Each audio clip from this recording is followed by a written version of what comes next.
This video is trending and everybody's talking about it. Watch it, you will know why it is trending.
May we take our seats?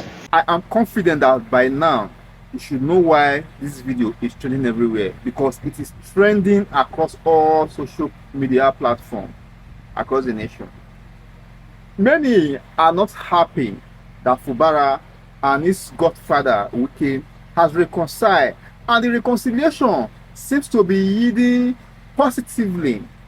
Kudos to President Bola Ahmed Tinubu that it intervened in their case. Why is it that many people are not happy that Wike and his godson Fubara have finally reconciled? Lots of people are still calling Fubara a forever living slave since this reconciliation is going this way. Well, we were aroused to the fact that peace has been brokered by the president yesterday evening, and that there is now reconciliation between the warring parties in the political crisis that has engulfed our state for over a year. But I have looked at the entire scenario, the pictures that came up, and the principal officers and gladiators that were involved in the so-called peace meeting. And I want to state with all sense of responsibility that I didn't see a reconciliation. I saw a surrender. You don't talk about peace when you are not talking about equity. You cannot talk about peace when you are not talking about fairness. A meeting with Mr. President, a meeting with the assembly members who are on the side of the FCT minister, and yet you saw only Governor Fubara, no person coming from that side. All the stakeholders are stakeholders that were on the side of the FCT minister.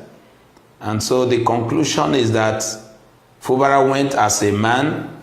He went there singly, because if he carried the interest of the people and the embodiment of the desires of River State, then we should have rather seen a more balanced delegation where you now talk about reconciliation and peace.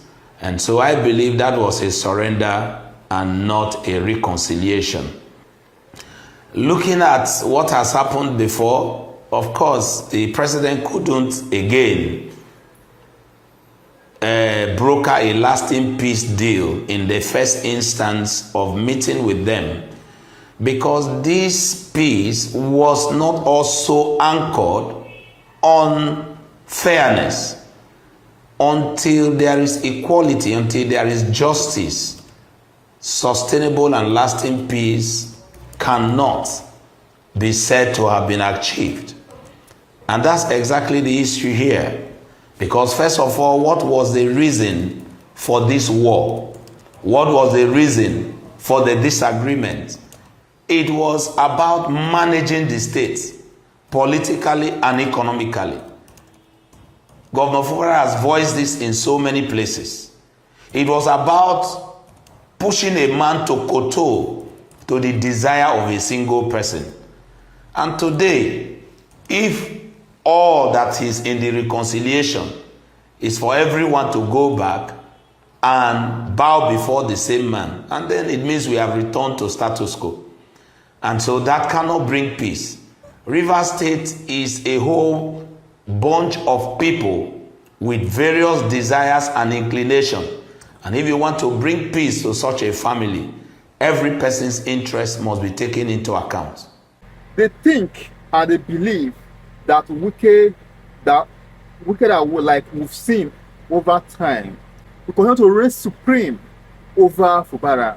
Recall that after the video surfaced online where Fubara and Wike and all pro-Wike lawmakers visited President Tinubu at the State House, many stated that some of the agreement, part of the agreement of the reconciliation is that if they reinstate Fubara as governor, Wike will single-handedly produce all the local government chairmen across the state.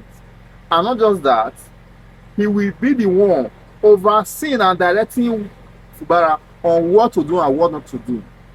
Lots of people have been peddling this narrative across social media. But share your thoughts. What do you think about the reconciliation? Again, there was a man from Rivers State who proposed that the reconciliation didn't go well. That everybody that was seen when they visited President Tinubu were people from Wike's camp.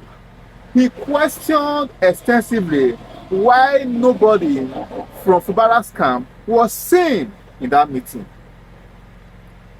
His postulation made sense to lots of people, including me. If they are preaching reconciliation, it is wise to also get people from the camp of Fubara